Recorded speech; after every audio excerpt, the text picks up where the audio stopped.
Give me just a minute. I'm finishing a sandwich.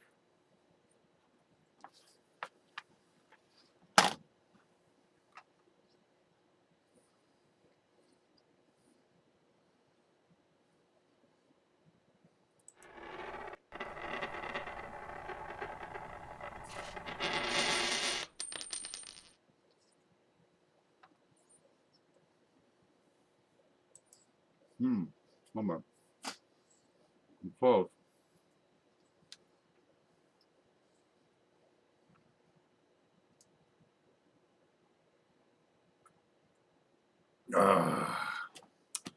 There, that's good. And did you see what I got in the mail from CFA? Look at this.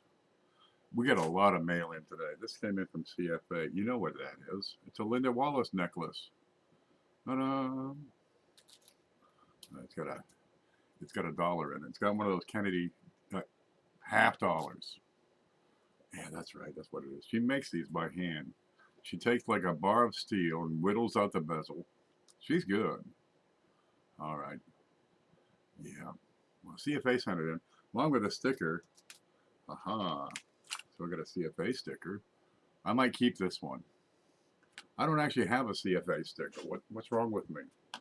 Well, Linda sent I sent Linda a bunch of SBA dollars so she can make some more because I got to clean this desk off, and she's a big supporter of the show. So why not? I guess she's going to send some more necklaces in. We're going to auction them off for that fundraiser that we're trying to do so we can get pay for that software we need for the database. Oh, there's no end to it. The deeper you get into this hobby, the more you need. Ken, I'm still alive, says Quasi. Well, it's about time you start. Where you been? Ain't seen you in a dog's age. Is Traveling Troy Detectivist the new name? Ring that bell. Support each other, right? Support each other and subscribe and all that stuff. That works for me. You get these channels like, you can't say sub for sub. Well, don't say sub for sub. Say bus for bus. That's what they do over at the guy with the big nose. What's his name? Green Bay Wacky. Look, I'm just going to go through some coins and talk while I do it because I got a pile. Dude, this desk is just destroyed. There's no room for the keyboard anymore. Look at this. This is what happens when you get into it. Okay. There's what's going on over here. I got boxes of stuff. We got coins. We got stacks. We got tubes. We got stuff on top of stuff. That's how I make room.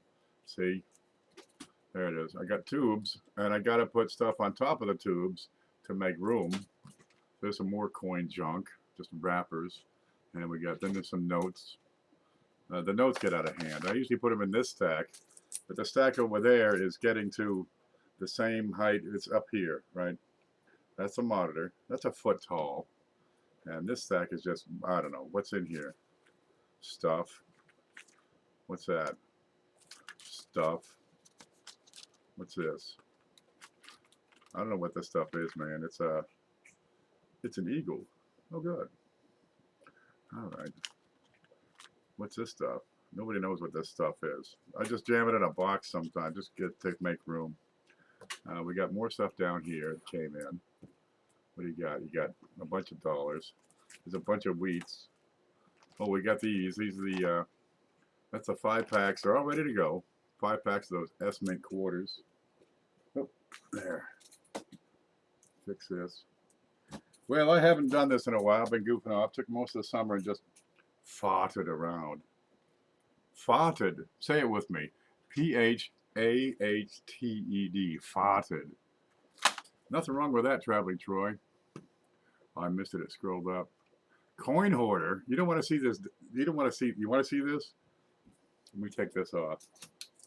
All right. Let's find the cord. This is what the back table looks like. You ready? Okay. You got boxes and folders and boxes and albums. Then you got that mess. There's, what the hell, dude? What the hell? I got this mess over here, which is just packing and shipping stuff. These are folders loaded with coins. You got boxes loaded with, I don't know what. I don't know what's in these boxes. It just goes on and on. Yeah, well, it's getting to that point I got to do another sale just to clean this stuff out. But I got to get through some stuff to find out what stuff I want to keep, which is probably all of it. and what stuff wants to go. All right, let's fix this wire because I got to get this up out of the road. That's one thing about the tower comes in handy. It's always something to tape stuff to. Well, what do you want to go through first? I got Ike's. I got Morgan's. There's some peace dollars. I got this massive pile of Indians over here. And they're calling me. Yeah. Oh, did you see that one I got? What do you see this? I'm pretty pleased with this. It was the right price. I thought I'd get it. Because the big show, well, you know, in the summertime, it's always quiet during the big show. It's always quiet during the summer. People go to camp. They go on vacation. They go whatever. The kids are off to vacation, Bible school, and the parents are home sinning. Summer's quiet in the coin industry, and on YouTube especially. But, well, September's here. Kids are going back to school. You're getting a more normal routine. And we're going to see a lot of people coming back to YouTube. So watch those numbers climb. And it'll be like this for the next, 8 months, 9 months. Well, since the big show is getting bigger, we had a $280 that was donated to the big show. It was a big package. I had to use a medium flat rate box, right? You get a box this freaking big, full of coins, and like a book and a magazine and some stuff. Well, if we're going to get into these larger big shows, I have to get some bigger coins. Okay. Well, here we go. I picked up a 1920 Maine Centennial half dollar, and it's freaking gorgeous. This is an MS64 graded by NGC. Now, I've done a couple of these before. Let me get up right side up here. I've given away a couple of these before, but they've been circulated, or at least worn. Usually something like this doesn't circulate. It'll be in somebody's pocket as a good luck charm for, 30 years or something, and it wears them right down. This one is just, dude, this is gorgeous. I'm pretty stoked on this one. Yeah, that's a screamer. Ain't nothing wrong with that. So, well, if we don't sell it, we'll put it in the big show. Somebody might buy it. Just as good. I'll get something else for the big show. But if we're going to get 200, 300, 400 to the big show, I need to have some big stuff at the ready. So, well, there it is. There's a start.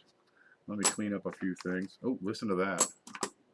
Yeah, that's some Morgans and Peace dollars here. Just a couple of stacks. I'm trying to dig my way down to the Indian pennies here. So this has to go in a baggie. There it is. Yeah, we keep those nice for Linda because it's her reputation on these. There you go. I think I won it on CFA. I'm really not sure. Every now and then I win something from him. He wins something from me. We got this one dime that's going back and forth between us. I'm saving it. If he ever does win the big show, I'm going to send him that. There we go. And let's look at some Indians. I really like Indian head coins. Dude, the place is lousy with them. I had one we pulled out just that it showed up easily, so I'm going to send that out to Frank. He's a big supporter of the show, and he's just a regular guy, kind of guy, and I love him. So I'm going to send that Woody to him. There, I got the camera ready, and I probably want to sort these out, huh?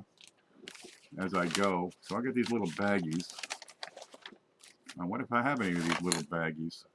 I usually keep them up here, up in this area here. I seem to be, oh look! Oh, there's that thing. Where's the button? Farted. There you go.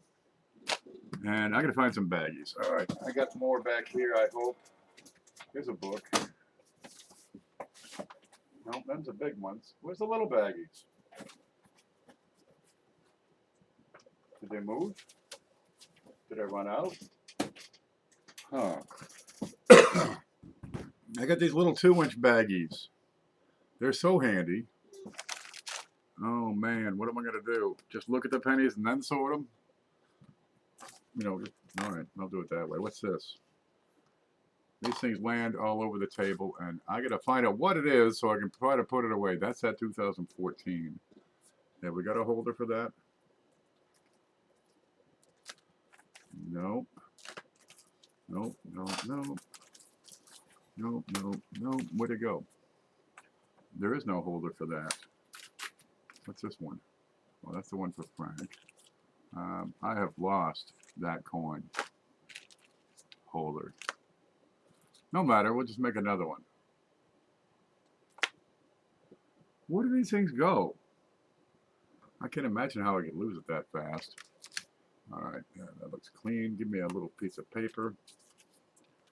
Okay, that's a 2014 DDO 003. Man, I've been looking for one of those for 6 years.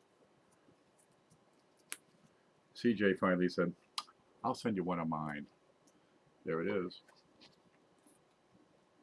Tiny baggies. They're little things. They're like, you know, that big. But for sorting small amounts of stuff, okay, granted, this isn't really small amounts of stuff. I could use like trash bags to sort these Indians. Okay, let's just, I think we're just going to have to wing it. The DEA is watching.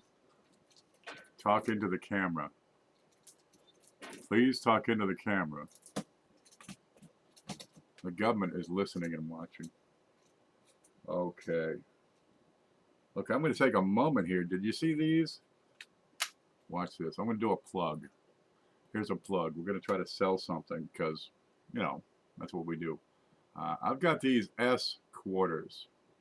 They're S Mint. They're uncirculated.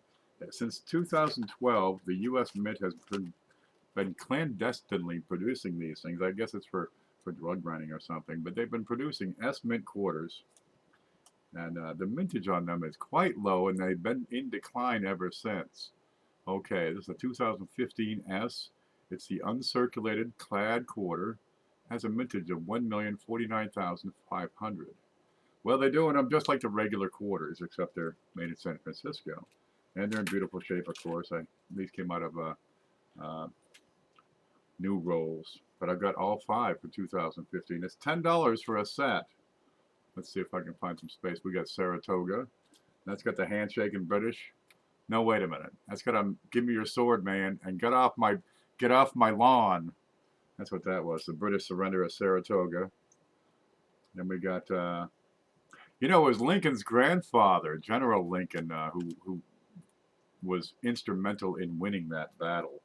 I don't know if you ever read the history of the Saratoga Battle. That's where Ben Arnold was first, you know, cast aside as being unimportant. He was assigned a job that, well, he really wasn't qualified for to begin with, but it was he was effectively supplanted by General Lincoln, and his entire performance there was moot. He had no purpose, no reason to be, and he received no credit for anything that he did at Saratoga, and that started him on the path to the dark side for poor Benjamin Arnold. Benedict Arnold, that's him. What's this one? Well, I can't. What is that? I think it's a bird. Folk, you had one job. That's a Kisachi. No, the Bombay hook. That's got the crane. There it is. So we got all 5. And in these things, you see them go for $2, $3, $4, $5 a piece, right? This is the Homestead, 1.1 million produced, and they're going nuts over these W's because they only made 2 million. What's this one? That's the Kisachi. There it is. The lowest one here is going to be the Bombay. No, they made 923,000 of those. The Saratoga at 888,000. It's below 1 million. And I've got these available. If you want them all, it's $2 a piece, right, for the whole set. I got the sets already produced, ready to go, counted up. Got the nice little holders, so you got my picture on one side.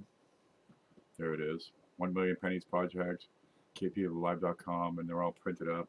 And so if you fold that, it'll be, you like the way that works? And 888, yeah, $5 a piece. If you get 2 sets, I've got some 2013s. I'll add one of those in, and that's a 2013 S White Mountains. If you get 5, right, not only will you get the White Mountain quarter, I'll take 10% off. And that's probably about as good as you can get. Look, we need to raise funds for the software, for the database, for the cameras, for all the stuff we got to have for that. We need to incorporate because we have, more than one person involved. We have a few other projects we want to get going. So, well, it's time to raise some funds. Quads is emailing. I'm going to take care of that invoice tomorrow, okay? It's going to look like this. This is 2 in that package. Somebody ordered that. James, fellow named James, had ordered that. Yeah. And they're packed up. And it ain't going nowhere. But I'm going to take care of that tomorrow because right now I just want to, you know, ramble and talk. Because I live all alone. I'm so lonely. There you go. But man, we got so many things we want to do. And I'll probably come out with a 2016 set in the next week or so. But I was pretty psyched that these fell into my lap for the right price, so we can do that. Sell some of those IHPs. I intend to. I gotta get. I don't have any bags to put them in, or maybe I do. Let's look. They should be here. There's a whole stack of the darn things. I don't know what. Oh, good. Here's some flips. Oh, there. See, I got a whole stack of them. Those in little bags. I threw it into another bag for coins that need to be inspected. There, just small bags. Yeah, but that way I can do like, you know, 8 or 10 or 20 different dates on these. But I suspect these are going to be mostly 1900s. There might be some older in there, some 1800s, but I figure these are going to be 1900s, and probably they should be pretty decent. But there's going to be a dog here and there. Well, the dogs we'll find a way to give those away. Slab sacks. No, these are too small for the slabs. Those are just 2 inches. They do the job. I can't put a flip in there. Where'd that slab go? Yeah.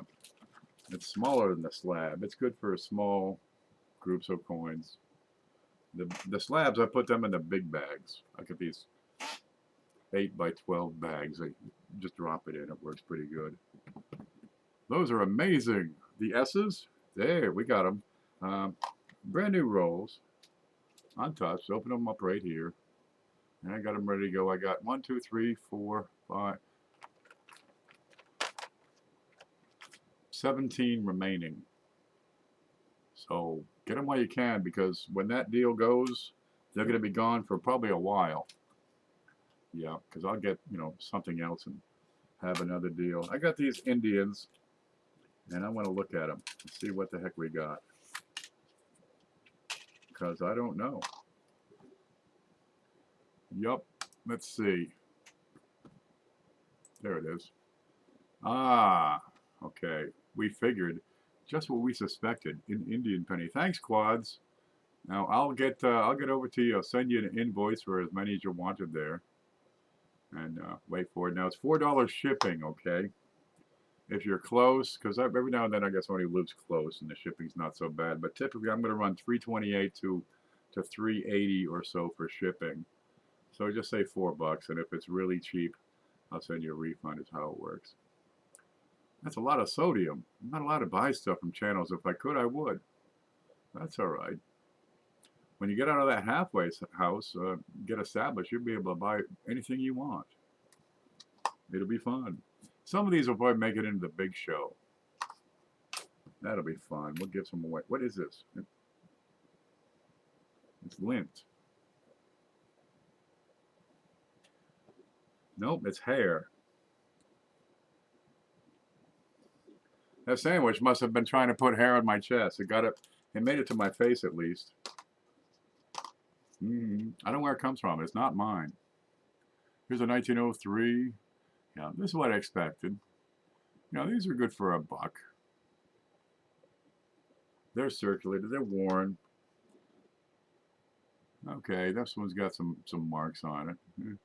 Nothing great, but I want to check for cuds. I want to look for the occasional double die, repunched dates. The pennies, you ready? I'm talking about coins, and if you pay attention, you might learn something by accident. The pennies, they punched in the dates by hand, all the way through the Indian cent series, right? Starting with the Lincolns, it was added to the master hub. I bet you didn't know that. So you get these repunched dates, and they were pretty good by the time 1900 came around. So you didn't have them quite as boldly as what'd that one I had go? There it is. You don't get them quite as bold as some of these large cents. That's what a repunched date is going to look like. Let's see. Here's an 1846. And if you look real close, okay, you don't have to look close. You can't miss this one. The date was punched, and the guy looked at it and said, dude, you got to do that over. And sure enough, he did, because damn, look at it. You get extra metal sticking out all over the place. The 8, the guy put it way over here. We don't know what's behind here, but is that a 4? What is under there? What's going on? And there's a 6, was cockeyed. This guy came in, I mean, he just reeked of whiskey when he walked in the doors. I'm ready to work, boss. Oh, good. We need you in the repunching station. Yes, sir. Then he fell over like an hour later. Take him out. Bring in someone else. That's what they did. They repunched the dates. That way they could make the master hub, right, and make a whole lot of dies, you know, off the master hub, and then just punch the date into the die. Good. That way they could reuse some of those, you know, master hubs, master dies, working hubs, and keep them going. Because the only thing you got to change then is the date. Well, if you get a guy who knows what he's doing and he's real sober, he can probably do it pretty accurately and pretty consistently. But you do have a few minor discrepancies, little differences in the date. Guy was all thumbs. You kidding? He had like one arm and one leg. It was from the Civil War. He'd been around for a long time. Okay, but you can find stuff. Well, get in there and look. Sometimes you got to go close, real close. Closer. Put your head up to the screen. I want to look at them. Now, what gets my attention here is I'm looking at this area behind the 9. I just want to get in there and see if there's something there that needs attention. Up close, I'm really not feeling love. Far away, I am. But if you're not using a loop, these cameras can be deceiving the way they adjust the color. We'll get in there and play, and I've got something here on the bottom that wants more attention. And right inside there, what do you see? It looks like a flat shelf, tell you the truth. But this bit here, but this wants attention. Well, I'm going to have to show this one to CJ. CJ has the snow book. And what's going on here? Okay, so I'm going to save that, set it aside as a candidate. I don't know what that is. Yeah, I'm going to set that aside as a candidate. Because CJ, I offer him all my important questions about Indian pennies. Okay, I need a holder. Give me a holder. I usually have holders around, right? I keep the coins in holders, and then when I put them in the big show, of course, I take them out to show them off. But I keep the used holder for use around here. That way I can send a brand new holder. Right? I mean, look how shiny that is when they're brand new. Look at that. It's like looking at me through a window. So I'm able to give them a new holder for their stuff when I send them out. And then I get the scuffy ones back here. Okay, there's a cup here. Must be this one. There. That's just little pieces of paper.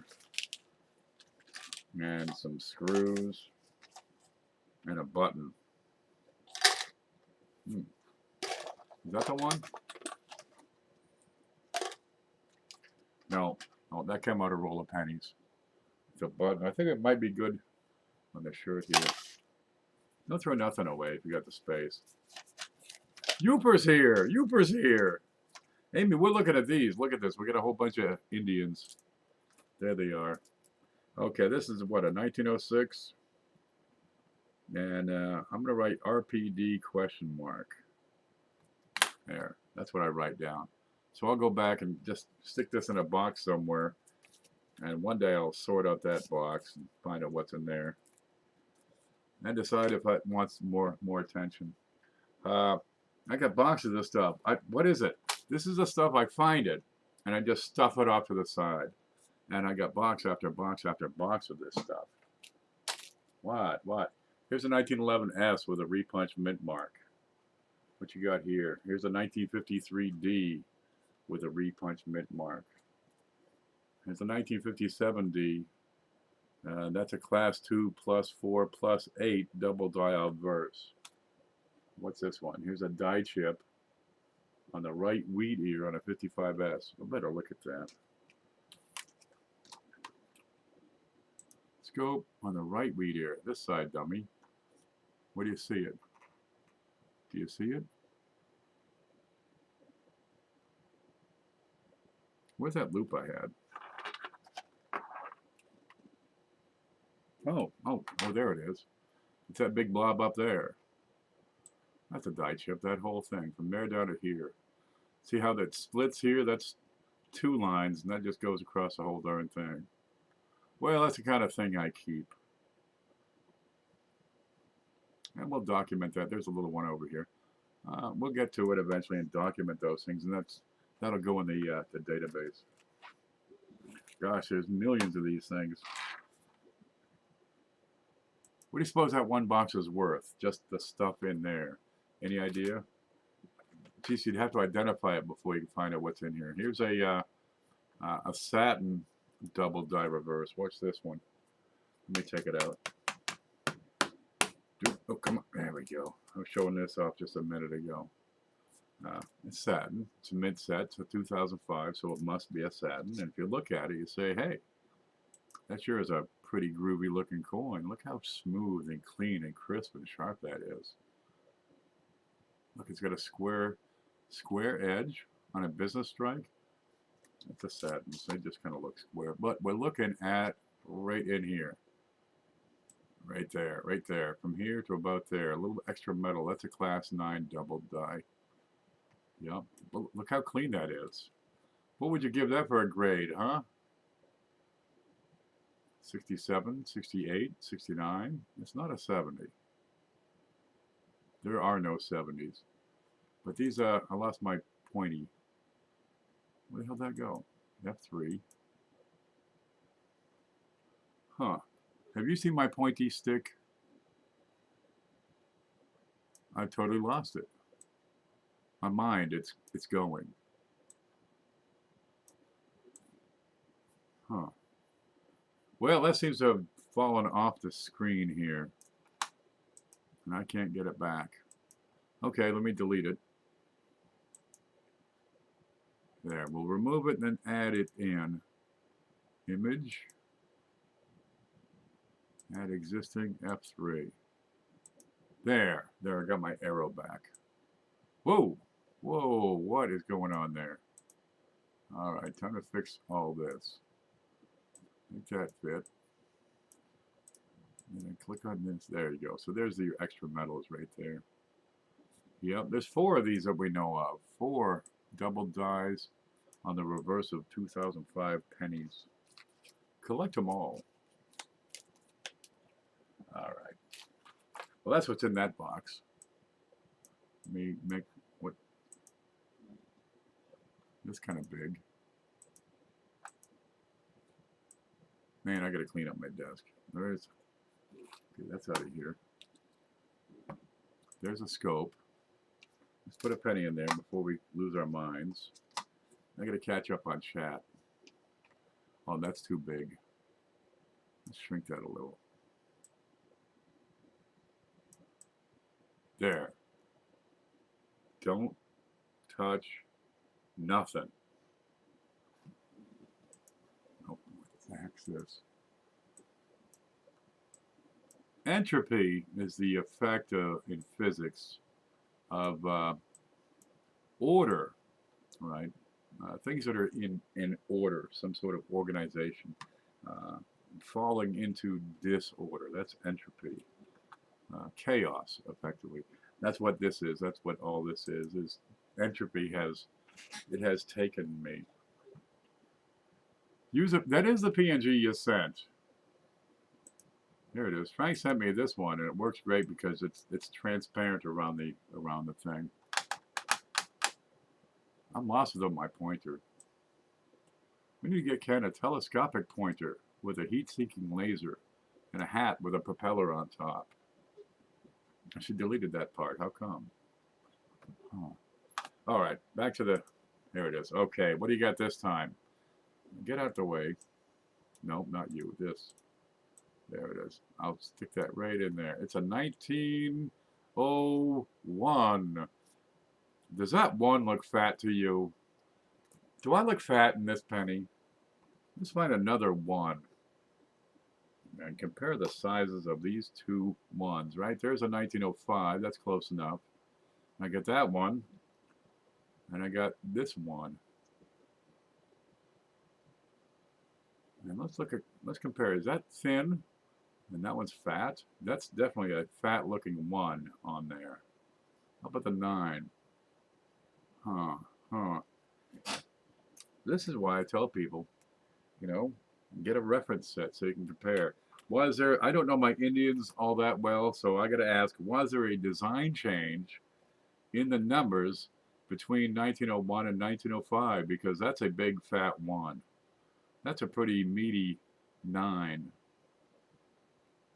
Let's look at the 0. See the size of the internal oval? And this is kind of lean. Wow, this is consistent with, say it with me, with a doubled die. Rather than a repunched date, that's consistent with a doubled die. So let's look at some more. Now let's see. But would you have a double die showing on the date? No, you wouldn't. The die was created and then the date was punched in. So let's look at the bottom coin. So I'm going to find another 1901 and compare that. Where's of? Get up here. Up, up, up. Of America. Come on. See the difference over time? These are connected just about. This is just a little gap in between. Little subtle changes have taken place in the designs of our coins, you know, from one year to the next. Very subtle. And a difference in the thickness of a number. Yeah, that's pretty clear. I can put these right side by side. Is the sort of thing that that can easily change. There's a 1 and there's a 1. That's a, yeah. There's a complete difference between these two. There are some dies that have the date fatter than the other dies in 1901. Okay, so I got to have the 1901 lean and the 1909 chubby. Great. Okay, give me a holder. I'm going to save a chubby. That's the 1909 chub. Say it with me. Chub. I'm a bad man. CJ's here. Okay, that's a 1901. Chubby. Good. Now, if we find another 1909 and it's not chubby, so much the better. 1909s are thick. That box is full. I have to use this one. Okay, we'll get back to that. You know, if you don't have a good idea of what's going on with your coin, save it. I mean, we're talking a penny or a dollar. Most people's coins are worth anywhere from a penny to $5, right? Especially if you're dealing with, you know, these early beaters, these lower grade Indians or wheat pennies. A lot of them are going to be pretty low value, so it's not going to kill you just to hold on to that coin for a while. You know, add a flip for 8 cents. And as you learn more stuff, you can pull that out. But make sure, right, you add a note. Gosh, this is going to save you. Add some documentation. Add it to the coin, right? So if you got the plastic holders, you can add the note to it. There you go. There's that penny we just looked at, and it says 1901 chubby. So I know what that means. Right, but if you don't add that, if it's just a coin and a holder, dude, I do that so many times. Then I got to go back and analyze it and look at it and say, huh, that's funny. Let's see if I can see anything. But a few years later, if you have enough notes, you know, because you'll have forgotten about that coin. If you've got enough notes, you can start your investigation from where you ended and see, is it really a chubby thing or whatever I said it was, or is it just, you know, junk? Or did somebody hit it with a hammer? Okay, look at that. You see that bit beside the E? Let's see if I can point. Right inside there, you have this extra meat. Okay, right here, inside this E. Right there at the end of the C. All right, you see how it's really low, it's really flat, not much relief. I mean, if this was the relief of the coin, that extra bit would be right down here, right down, real low. This is Longacre dubbing. Longacre is the guy who invented this thing, the penny, and he was a mint director for years, and he had a habit that once the coin was hubbed, he would wrap the die. He would wrap it, you know, like with a hammer, smash it with a hammer, and drive it in one more time after hubbing, and it left this second imprint. Okay, where's my pen? Here's an envelope. What's this? Oh, that's my taxes. Oh, good. Okay, so we'll turn that over. I could draw on something. So you had the imprint of the 5, right, in the die, which would be, well, more straight than that. There you go. So there's your device. And he'd wrap it one more time, and it would effectively just build these little ledges right beside. Okay, just little ledges. And it's these little ledges that show up on the coin as kind of a little extra metal, kind of a little doubling. It's called Longacre doubling. But what it does here, it preserves that die. It gives the die longer life because you've got steps coming into the devices. These aren't really to scale here, but the metal flows in, right? The metal flows out, and these points, where you're coming from the field into the devices, those first jumping off points, that tends to be a point where the metal flow wears down the die. So his little extra wrap just puts a little bump on those and makes it easier for the metal to step down, and the dies last longer. He was a genius at that stuff. Uper says, on my way home from work in Texas, I almost hit a puppy. You wicked, wicked person. So I stopped and turned around and made sure I got him. All right. So I stopped and picked him up because it's a busy county road. Took him to all the houses and no one claimed him.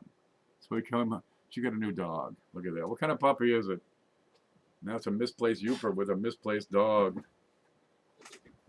Man, out here you drive across all kinds of stuff. Armadillos are pretty common. Man, I hit so many armadillos. It's like the Holocaust for armadillos. But they always end up upside down, right? You hit them, and they're hard. Man, they got these hard, hard shells. Turtles are easy. Armadillos, I mean, forget it. It's like knight's armor. Anyway, you hit them, and you break your axle, and you keep on going a little. But you look in the mirror, and here's this armadillo, and he's upside down, spinning around like a top. Every time. What's going on with those armadillos?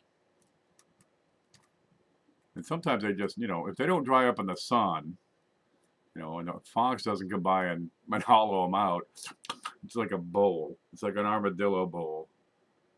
Oh, they just tear it up. Then sometimes they can be righted and get away. Those poor little things. I mean, I got more armadillos than I do bugs on my windshield. I tell you, those things are easy. Possums they're a dime a dozen out here. You can't help it. They're just these little things. I mean, they're not huge. We just drive over them, laugh about it, get out there and take measurements. All right, what do you got here? We got a better shape on this. You got a mostly complete Liberty. And a lot of crud on there, though. What do you got? 1900. And I've got, that's a neat thing. You always say, huh, that's funny. Anytime you say that, stop what you're doing and look. I got this little line inside. Well, is it doo-doo? Or is there something more there? Aha, that was a hair. Wipe it off. All right. When you got doo-doo, sometimes you need to just kind of nudge it away so you can get a better look. Well, you know, a toothpick will work, but don't get. Give me another penny. Give me a junker. I've got some junk pennies here. There's one. If you're gonna nudge stuff with a penny, Here, on the toothpick, okay, watch this. Here's a 1983. We're going to watch this spot right here. And I'm going to rub it with a toothpick. All right, let's say if I was nudging some debris, I'm barely touching it. But if I'm pushing on that, what happens if I push right here for a bit? Are you starting to see some changes in that surface? Yep. A gentle nudge is one thing, where you try to just kind of move that, whatever it is, what is it, off to the side. That's one thing. But if you take a toothpick and rub that coin, you are going to screw it up. And it doesn't take long. Here's that doo-doo over here on the edge. What happens there? If I try to nudge it, did it go? Yep, that moved. Okay, but what if I really work it? You see what's happening? I'm polishing, I'm burnishing the metal here. It doesn't take long, and that coin is forever uncollectible. Although we did get the doo-doo off of there. So we'll get that going for us. Yeah. If you're going to use a toothpick, super light, and not, don't do it. It's not a freaking, it's not a polishing tool. You're going to screw up your coins. Well, on these old ones, you're not going to screw it up too bad. There's not a whole lot of value to destroy, but nobody wants one that's going to, you know, that's been scrub-a-dub-dub. Yeah. That looks perfectly normal. So Uper says, he went for a walk with me and kept stopping and waiting. He said, where are you taking us, lassie? What? Timmy fell down in the barn and broke his neck and can't get up? And there's 3 guys in there with guns? Okay, lassie. He went for a walk with me and kept stopping and waiting. He saw my neighbor's dog and started barking at him like we were his people. And this was his yard. Wow. He seemed to pick up on you real quick. This is my human. Back off. Yup. So you got a dog. She got like 4 cats. There's a parakeet. There's a worm bin under the sink. An ocelot farm in the backyard. They got an emu tied out front. It's like a zoo over there, isn't it? Yeah, he took her. He's your property now. No, you're his property now. He's been looking for a human. He suckered you in. Yes, sirree. Those baby doll eyes will do it every time. Animals know people with a good heart. Yep. They attack me. Not little curs. Okay, is that a fatty? That's a chub. That's a beater chub. Okay, that's a 1901. That's kind of chubby. Where's that other one I had go? Okay, I'm going to put that one in with this one because it's a chubby. So did you name him? Is it a him or a her? I'm over at a buddy's house there, and he's got this little, what was it, Doberman or something, little thing. I say, does he bite? Does your dog bite? Oh no, my dog doesn't bite. So I go to pet him, and he goes, arr, arr, arr, I just about rips my arm open. I looked at my buddy. I said, I thought you said your dog didn't bite. He says, that's not my dog. Curses. Okay. See the deformation on this 6 right here? Linda says, cats follow me. She's like a Pied Piper for cats. Okay. You're going to see this. Letters, numbers, sometimes the design elements where it's a little funny, right? It's kind of not the right shape or size. So you question it. Is this normal? No. Is it damage? That's the first thing you say. Is it damage? Because a lot of people will see something like that and say, oh, look, that's a triple super double die off face strike on the wand. No, man, it got hit by like a rock. Start with the assumption of damage. And, okay, these are little tiny, these are tiny points. That's the head of a toothpick. All right, look at the head of the toothpick on that piece of copper. How much force does it take to do that much damage to the number 1 on a penny? Not a whole lot. Drop Drop a $50 on there, you're going to leave a mark. How you look back here.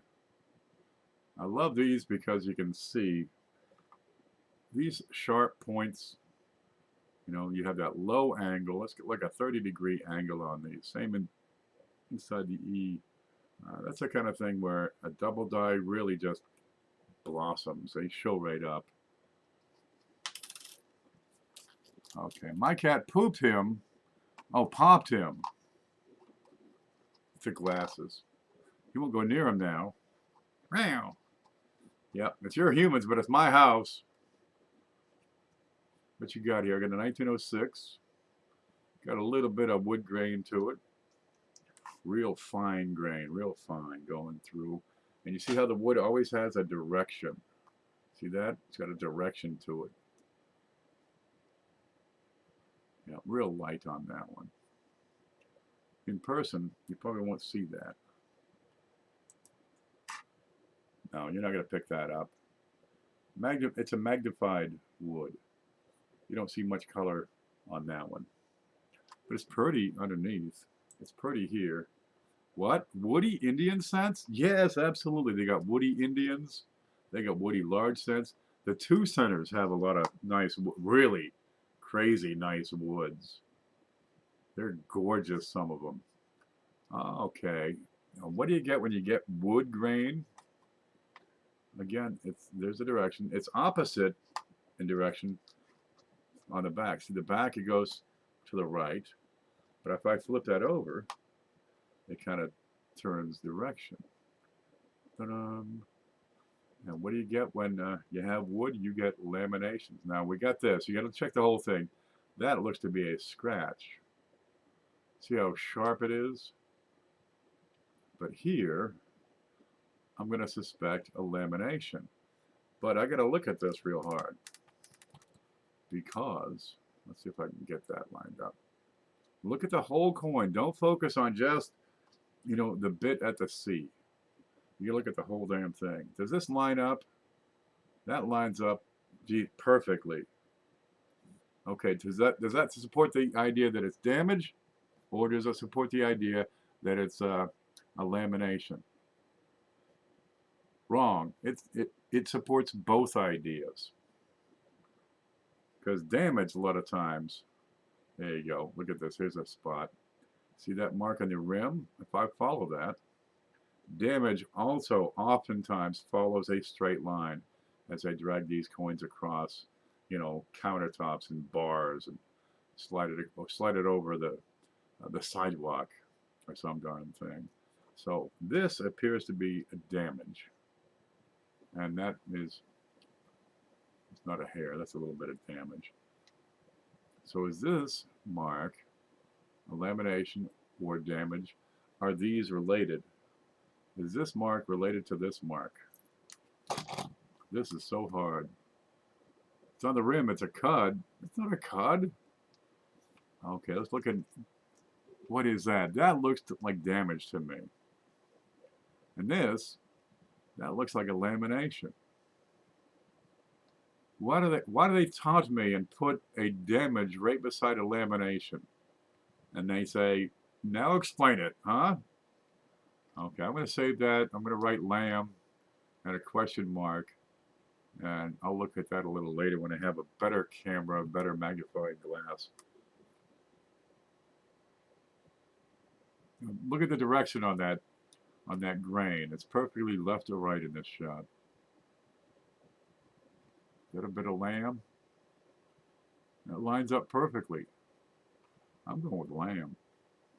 Explain yourself, Lucy. Mexican word of the day, cheese. Cheese. My wife, cheese nuts. Okay, what was the date on that?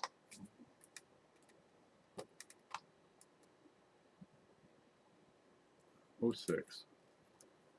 All right, that's too big. I cut a bunch of these too big.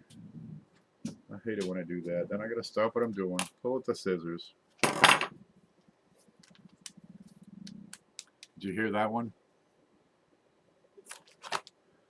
That wasn't thunder. Okay, watch this. I gotta cut a little here, cut a little there. There, now I got a few rectangles that'll fit. It's an 06.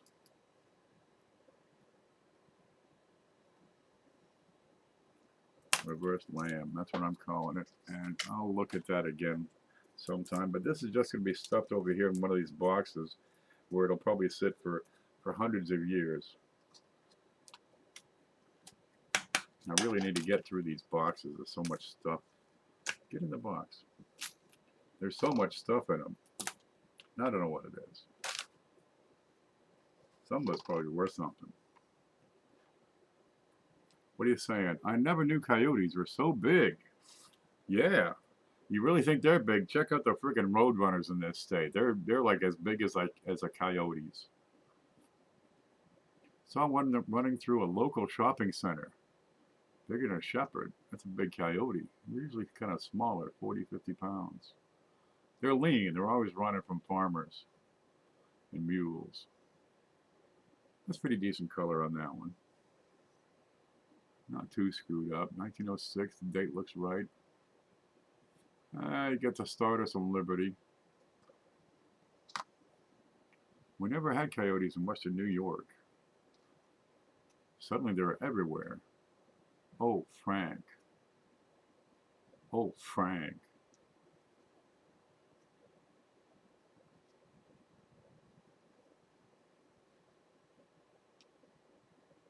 Yeah, what do you make of that?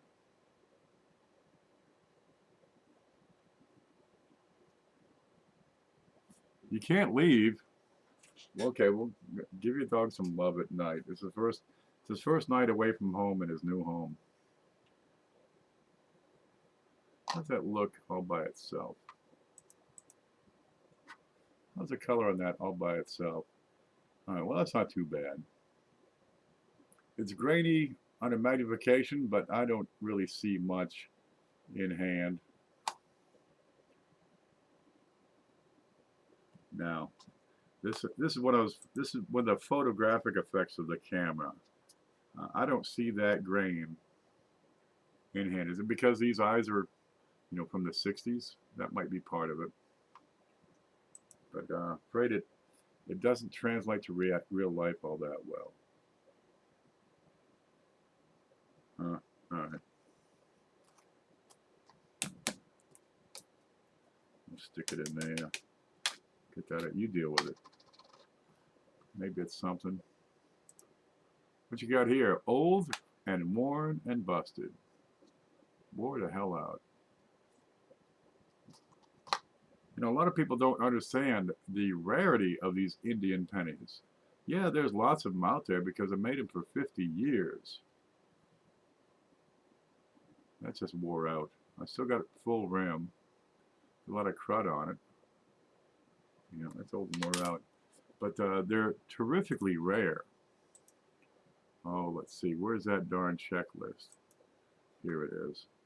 And I'm suspecting some of the figures that I have recorded in the checklist are a little bit off.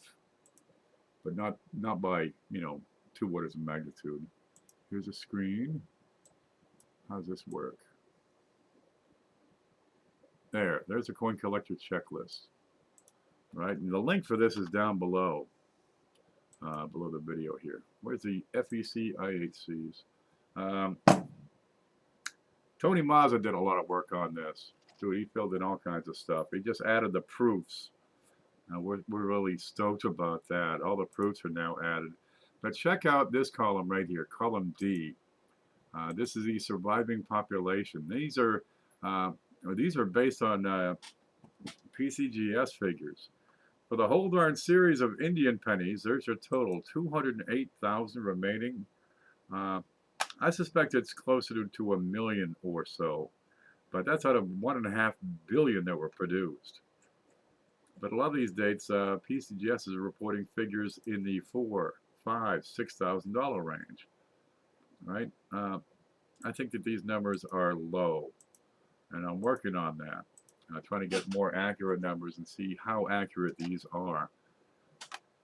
But if they are accurate, a few thousand of each date That's not many, but I keep coming across these hordes, you know, where people have, you know, sacks of the darn things, but they don't have them like they do wheats. I'll tell you that. You know, they got friggin' stacks of sacks and racks with stacks on the wheats. There are a lot of wheat pennies out there, but the Indians, they're a lot more scarce than you think. If you only have a few thousand surviving specimens on some of these dates, yeah, they're few and far between. That one's damaged. Well, does it make sense that the surviving figures be? Oh, that was just shot out. Does it make sense that there would not be that many surviving specimens? And you look at the mintage figures, you look at the rate of loss per year, and then you look at how many collectors were there, you know, in 1907. Not that many, not so many. It was starting to come around. At the turn of the century, I had like 2 coin dealers in the U.S. Two people in the United States who made their primary living selling coins. There just weren't that many people collecting the darn things. Okay, so there weren't that many people preserving the darn things. And those who did, they'd preserve 50. They weren't preserving, you know, tens of thousands. What you got there, little fella? Let's see, let's see, let's see. We have a die crack. Okay, you know how they got the VAMs? A lot of those VAMs on those Morgans and Peace dollars are just die cracks. You know, usually pretty notable die cracks. There's a lot more to catalog on all these coins as far as varieties, cracks, chips, cuds, right? Rim to rim cracks or retained cuds or pre-cuds or whatever you want to call them. There's a lot more work to go on these. So there, what's the date on this? That's an 07. And the date looks right. And here's a minor die crack. But it survived all the way to good in condition. 1907.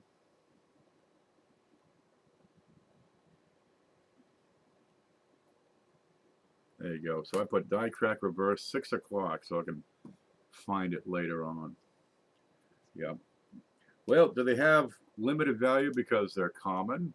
Dude, if you got 5,000 or 6,000 surviving specimens, I don't think any of them are common. Right? Look at the dimes, the half dollars, the quarters, the nickels of that date. 5,000, 6,000 surviving specimens is right. Yep. So you get these die cracks. Yeah, on 1983, they're common because you got 18 billion produced or some darn thing. You get 4 trillion coins made, right? And they wore those dies out of nubs. They're replete with die cracks. All right, you can pick those up by the handful. I mean, you can go to that public swimming pool downtown with a fountain and scoop up a handful of coins, and you'll find some die cracks in some of these modern pennies. Finding them on 1907 Indians, they're a little less common. Well, why don't they have a premium? Because nobody knows about them, because they're not recorded, because they're not documented, they're not assigned a designation. Geez, you got all those VAMs. And before the VAMs, nobody was collecting the darn things.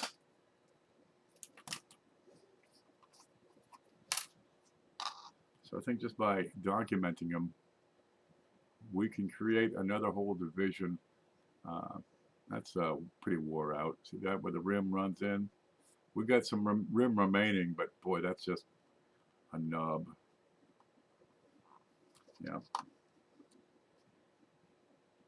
Well, if people knew about these die varieties, would they collect them? You got CJ over there just killing it with the snow varieties on those Flying Eagle scents. Now they're a little more complex than a little die crack. I'll give it that much. You know, you get design varieties. You got that big chip. Was it the Snow 11 or that last one he just got? Got a big fat die chip right in the center of it.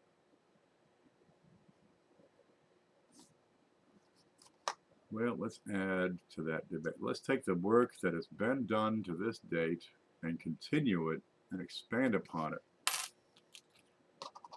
Before you know it, we're going to have, 50 for CJ to collect.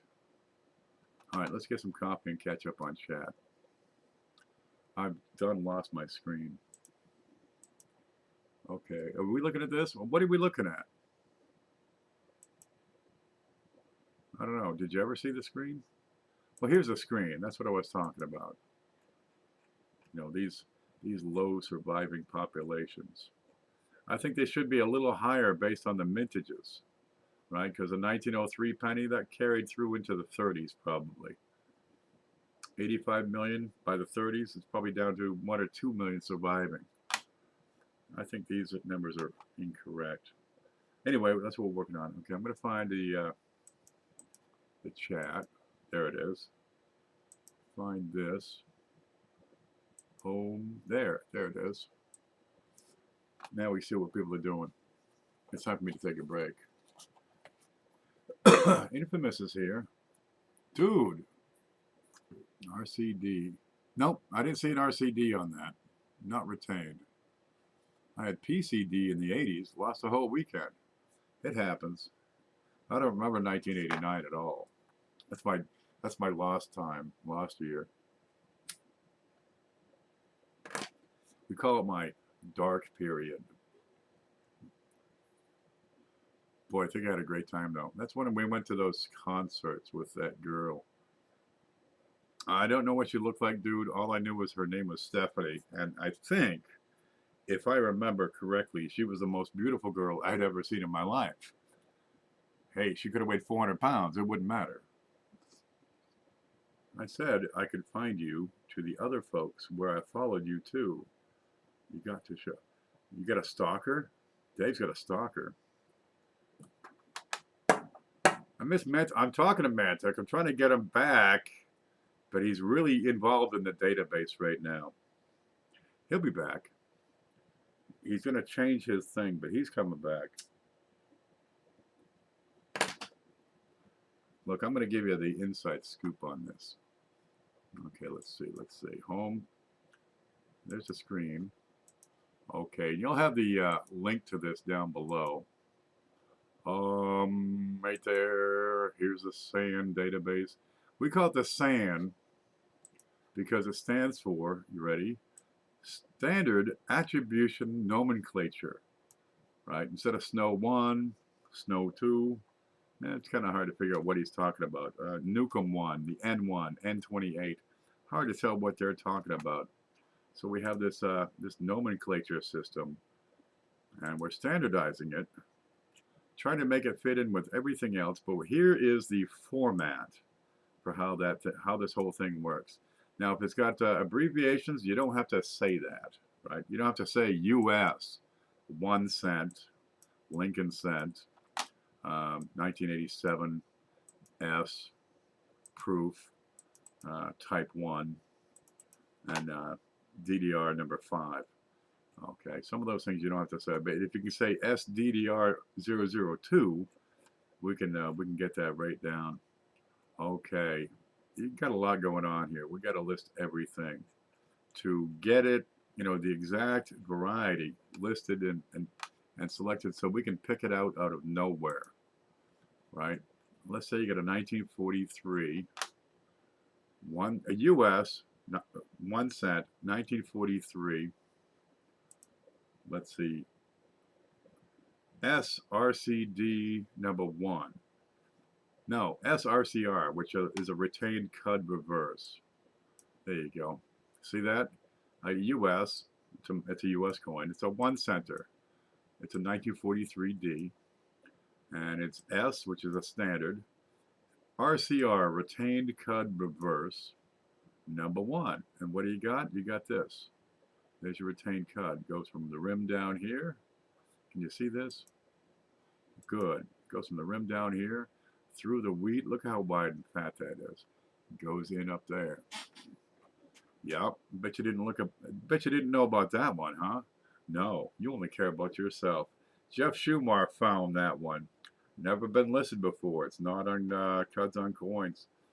So he sent pictures to me. I took the pictures and put it up here. So now he got SRCR number 1. Okay, well the trick is we got this giant database and it's getting bigger all the time. Here it is. Now I gotta look and see. I can't let you have the link on that because you can screw it up. Good. Okay, there's the database. This is behind the scenes work. Where's this? Show up. Okay, this is the stuff that goes on behind the scenes. And we're taking the database, and I've been doing it, and CJ explained why this all works so well. I've been doing it by hand. Each one of those pages that I showed, this I did by freaking hand. It set up the formatting for this page. I'm behind the times. Well, anyway, we're going to take that database here, and the software lets us have a, well, we got to format the database properly so it's in the right shape, which is what this is, that section. And then we can just click a button somewhere. Somewhere out there's a button that can be clicked. Shay's in charge of the button. I'm okay with that. And it'll take the database, and as soon as somebody clicks on a website, it'll go boink. It actually makes a boinky noise, and offer up the most current information that we have entered on that database for every single whatever it is they're looking at. We got to do some work here. Got to separate the links because here I've got it embedded. All right, here's Konica. What is that one? DDR number 11 on a 1909 penny. So I can get to it real easy. There it is. That's Konica. No, that's Konica number 11. Then we're going to add the photos. And that's all well and good that Copper Coins already has it. But you got Wexler has listings, okay? So Konica has it as number 11. Wexler has it as number 1. I'm sure Copper Coins has it. I haven't rated his database and tried to cross-reference them yet. Well, which is which? And then there's the way they're displayed. This is a different section than the DDOs. It's the way it's indexed. We'll be able to index the darn thing a whole lot easier. Chuck's got a great site as far as Copper Coin's searchability. That's absolutely fantastic. He's got better photos. I think Variety Vista is more comprehensive. And Wexler, he's just a good guy. He's got a lot of stuff that nobody else has. Well, we're going to take this whole thing and make it one big fat database, but we got to have our own photos and stuff, which is, you know, what this is all about. So we got to get the coins. Well, we're looking. That's a pretty good shaped coin there. Look at the fields on that. Huh. So I suppose we'll be buying some, take the pictures, and sell them off. So to do that, well, we got to have a fund to buy the darn coins, get them in, process the darn things, and then move them out. So now we got to do it all. We got to buy them, we got to record them, then we got to have a way to regularly sell the darn things. What's this? Oh, that's the chat we had before. All right, I screwed up my screen here. I get too much stuff going. Okay, there's that. There's the chat. What's this? Oh, it's Hoover's gold coin. Stand by. I'm going to close a few hundred windows. I get too much stuff going. I think we've done it. It's going to be awesome. Well, you can get over and look at it now, but we're going to stop adding to that. I'm going to focus more on developing that database, because Shay apparently has the website kind of set up, and he's the guy that does the typing. He types stuff into the computer, and it makes it so you can see it. I don't know how he does it. He's freaking magic with it. Yeah, he's a hacker. Well, I'll let him type it, and we're gonna get the name. I don't know, Sand Database. I don't know what the heck the URL is, but we're getting to the point. Well, we got to start paying for this stuff, so we got to have a corporation. All right, look, it doesn't cost much to operate a corporation. You know, it's a couple $100 up front, pretty easy. You could have, what's this? Damage. You could have a, like a checking account comes in handy. What? That's slobber. One moment. There, I'm resupplying my slobber. Then we can get our accounts and everything else set up. And after that, I mean, the checking account might cost us $10 a month. It's not your personal account. They tend to want $10 a month if you're a business. But there's no difference between the way I use this and my personal account. And they say, we don't care. We can get you for $10 a month. Pay me. All right. Well, there's a lot we can do with that thing. Good Lord, the things we can do with that thing. What we want, one thing we want to do is put together like a top 100 list of coins that we want to get because we need the photos. Right, now chances are we're kind of putting together a museum of sorts of all these die varieties, because I got hundreds of them. He's got hundreds of them. So that we have them, you know, each die variety on hand. We've got our own copy, by God. What's the arrow mean? Go back to date. This one? Or one of these other coins? There's not too many here. I tried, CJ. Which penny was it? Oh, it's never ending. Here's a 1903. Here's the date. I was talking, slobbering, doing my thing. Huh. The other one. Here's another one. 1903. That kind of sticks out up here. What's that little thing? What's this? What's that? Is that a hexagon? Is that a polychloride crystal? What's this doo-doo? What's that? What's this? The other one. Okay, another one. Here's another one. Let's look at that one. Could it be this one you want to see? That's got crud all over it, man. 1 minute.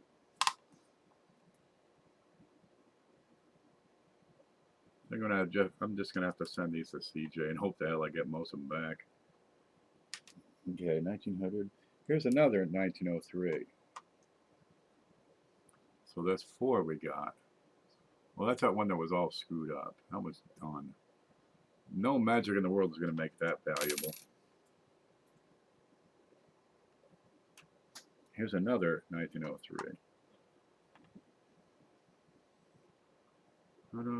Okay, that's also, no, that's the same one. That's rounded right here. This is the one you wanted to look. Yep, put some MS Plus on that. We'll figure it right out here. See how straight that side of that 9 is? Of the 1? What's that? At least I get to talking. I think this is the one that you were interested in. Bottom one. That's the bottom one. Nothing below. And this is the other bottom one, which you said, no, the other one. So we come back to here. What can we focus on? The bottom of the 1. Da-da-da. The bottom of the 1. The right side of the number 1. So somewhere over here. Bottom right side of the number 1.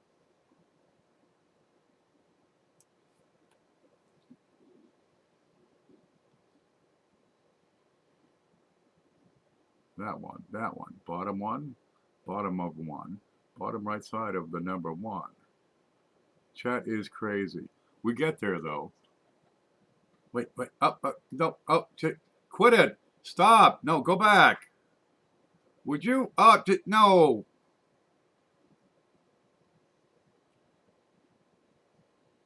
I don't see nothing there, man.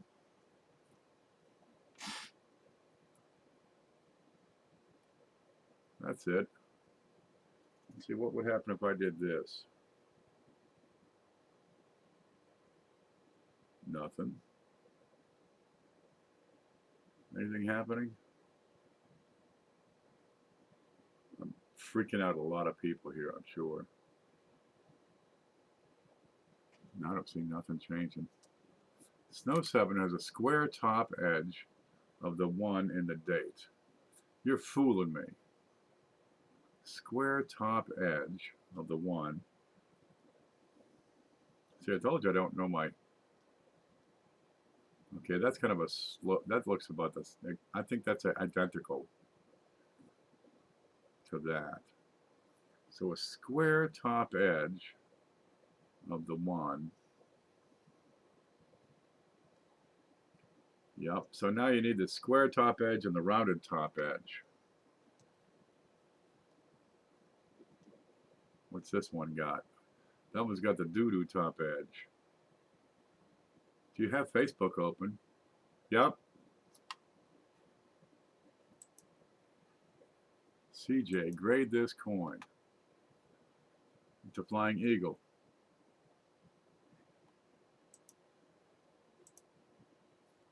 Dum-da-dum. Screenshot. Grade this coin.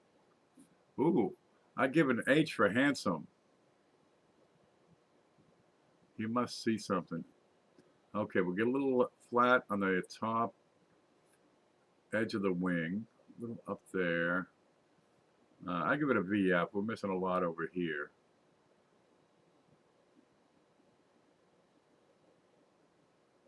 What's under the first S in states?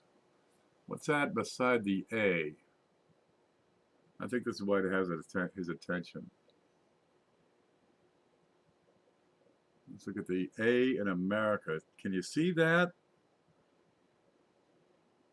Let me see if you can see that. Where's this? Wait for it. Okay. Can you see the A? No, no, we just missed it. Nudge it over. Okay, wait for it. How about now? Yeah, you can just see it on the far over here.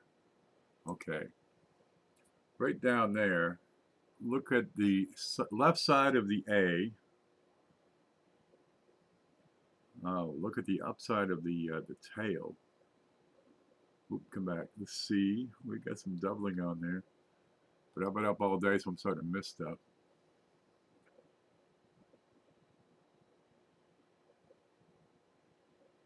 That S is kind of funny. Is our back? Here it is. What do you think? I can do a VF. I've got both sides of the ribbon there. I can't give it much better than VF. I have VF 25.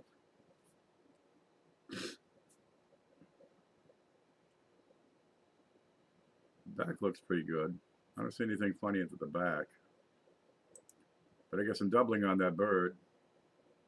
Oop, where are you? Over on the side. Is that what I'm supposed to see? No, he's totally moved on to another subject.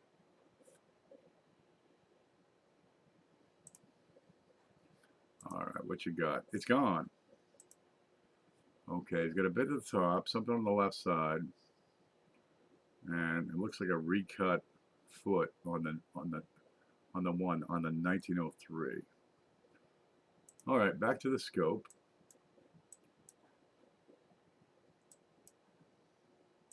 There. See, this is why you got to get like 50 people all in one room, you know, with like a sack of everything, and just let them start hunting stuff. Okay, let's see. Let me get back to here. Yep, that's working. All right, I don't see. There, I've got an arrow pointing to the left side of the coin of the date, so that's working. But I don't see anything funny about the one up at the top or off to the side. Okay, how about this one? This is funny.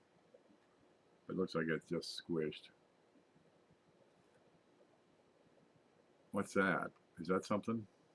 It's got to be on the doo-dooist one. Let's hit that with the... Okay, the doo-doo went away.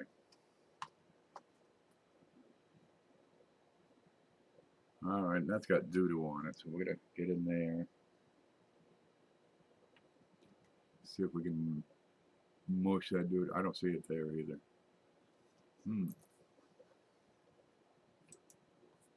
Where's Paula? I don't know. I suppose the grandchildren got her. They're probably playing Hop on Pop, but with Paula. She go Nini. Did the 57 Eagle have the doubled eye? I didn't see it on that one. I still got the 57 Eagle up here. Scope screen. There's the Eagle. I don't see a doubled eye on that one.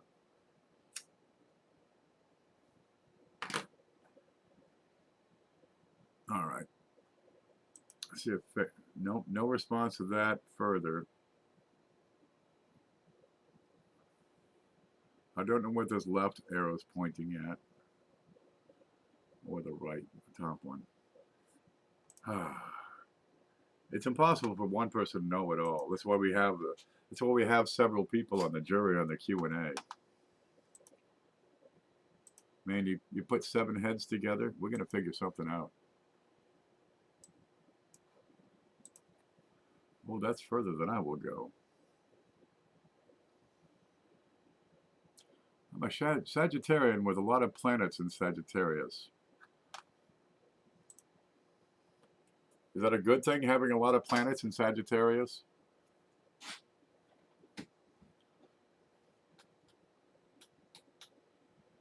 Grandkids got her tied to the couch watching cartoons. Yeah. It's not a good thing to have a lot of planets in Sagittarius. So where do I want to have my planets? By God, help me. Help me get my planets in order. I don't know what to do. I'm a wreck. It's not a snow 9. Good. Now we can move on. I got my planets in order. I got my coins figured out. We got a whole bunch of people who know what's going on. Next. Spread out evenly. We can't keep them spread out evenly. They're orbital. They're going to come together. They're going to separate. All right. What you got here? I got a 1 blob 08. It does not look like a fat penny, a fat one. Looks good to me. Keep on going. See, some of the subtleties, these little tiny design elements. The upper serif of the left side of the 1, for example, being square would be a die variety. You got the 1909 type 1 and 2, and it's all dependent on how deep the little cut on the inside of the N, how deep that extends. And that's about the only difference on that particular die variety. Ooh, that's a scratch. Okay, what do you think, guys? Is that from a staple? Oh, that's a darn shame. It's over here at the die crack with a scratch across it. Now that's just awful. Where'd that loop go?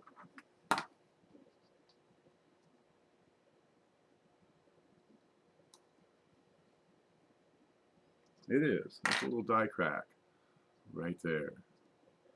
Mimicked by the scratch. All right, I'm going to keep that anyway. What was the date on that? 08.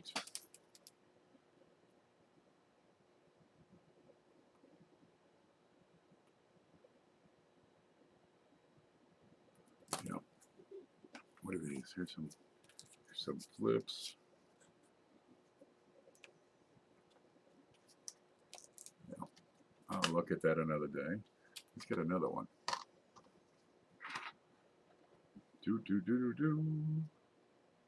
Whoa, that just got screwed up. That's goner, man. All his planets aren't barking. That's what's going on there.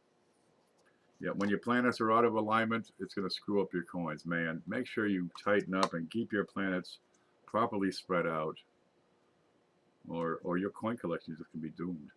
Ooh, look, we got something here. Do we? We got a bit of a crack here. And what does it do? Is that a crack or is that something else?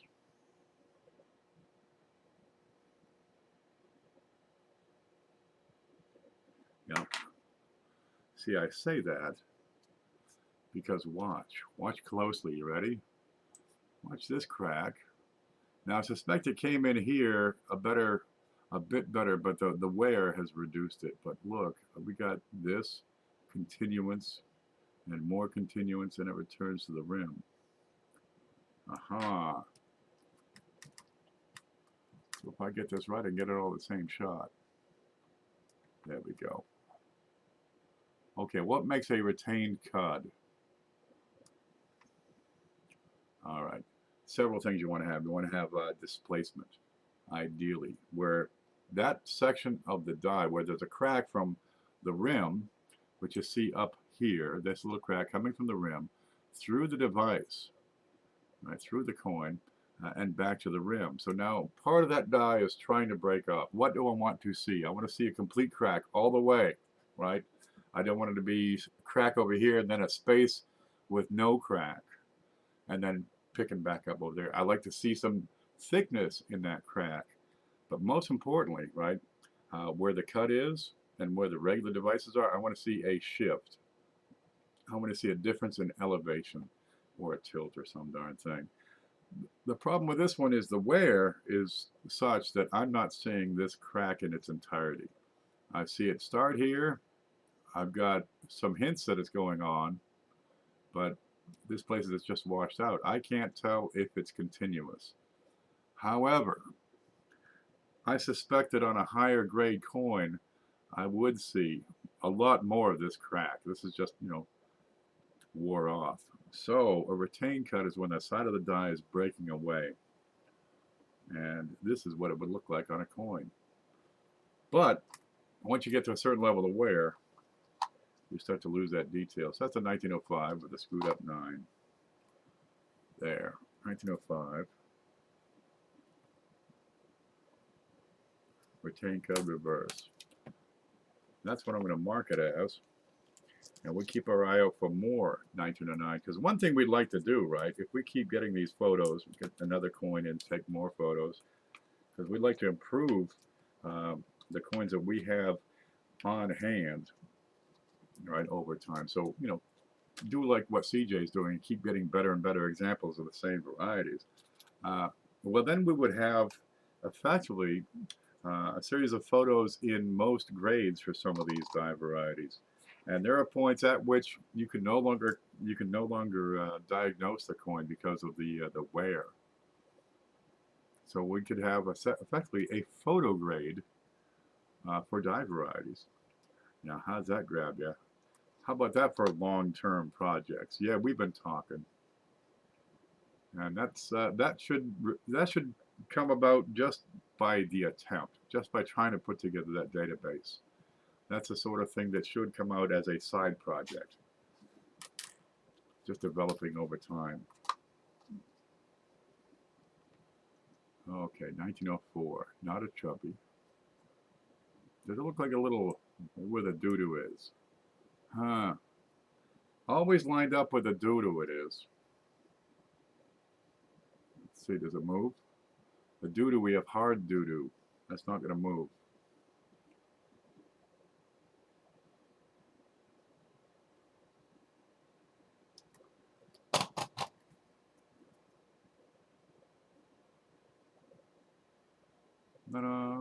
No, well, it's gone now.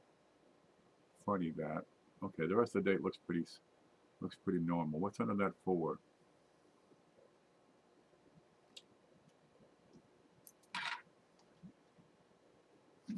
I can't see nothing.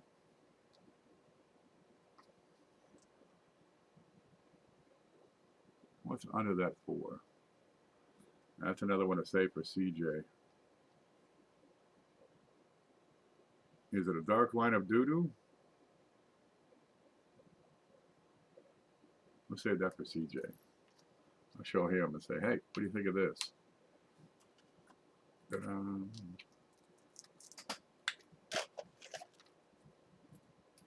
CJ, 04. Under 4. There we go. Always make notes. The 4 has a tail? No, it looks like a second 4 under the 4 is what it was. Let's see if we can see it still. There. See that secondary something? Looks raised. But hell, it's 1:30 in the morning. I had a nap, but I could surely use another one. I'm kind of falling out. My sugar's low. Yeah, so I'll have CJ look at that. Come on, get in. Why won't you do this? There. Ah, good. Yeah, I need to smoke and drink some coffee and get some sugar going. Get my planets lined up. Because a person needs that.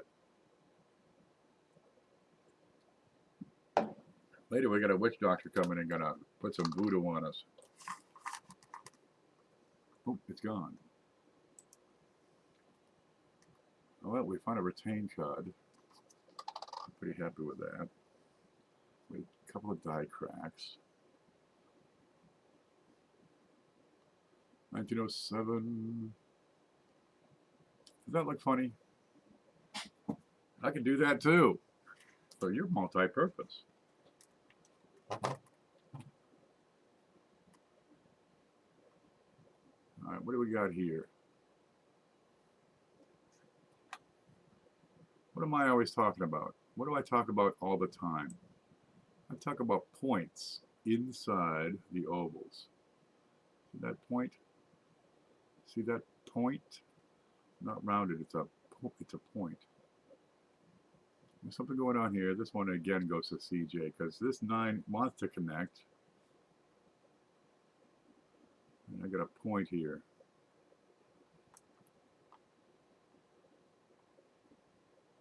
I'm going to get Snow's book. You can't study up on the stuff if you don't have the reference material. It's handy that CJ has it. What's that, a 1907? Piece of this. Oops, there it is.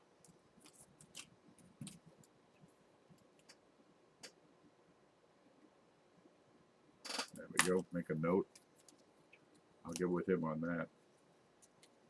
But I gotta admit, folks, my sugar's getting low. It's time for me to goof off. We've been talking since what, 8:30? Yeah. We're gonna do it again. We're gonna do it again for sure. There. Okay, let's call it good because I'm fading fast. Yep. 21 people watching. Make sure you hit the like button, okay? It's always good. It helps YouTube, find out which shows are getting good reviews, what people like, what they're engaging with, and it promotes them in the scenery. But don't forget. Let me turn these over. I've got all 5 2015 S uncirculated clad quarters, right? The S uncirculated. You got low mintage moderns, 888,000 on the Saratoga, 1.1 million on the Homestead. We got all 5 of them. If you get a set, they're $10 for the set of 5. If you get 2 sets, I've got a 2013 S White Mountains I'm going to add in. And if you get 5 sets or more, not only do you get that extra White Mountain we're going to throw in. That's 1 per offer, but we're going to take 10% off for you. I'll come in earlier next time before the moon comes out. Yeah, I get really hairy when the moon comes out. I'm not sure what that's all about. Makes me want to jump up and down on people's legs too for some reason. It's a moon thing. Okay, if you'd like to order some of these, get a hold of me in my email. You can find it in the description below the video, and I'll get you an invoice. And it's $4 for shipping for if you want one of those or every one remaining. I got like 17 remaining of those. Ken, if you'd like an invoice, oh, there you go. That's the, thanks, Cindy. Cindy's okay for a girl. Yeah, Cindy's awfully helpful. God love you. I don't thank Cindy enough. Okay, well, I'm going to thank all of you for coming in, and it's time for me to take a nap. We'll see you later.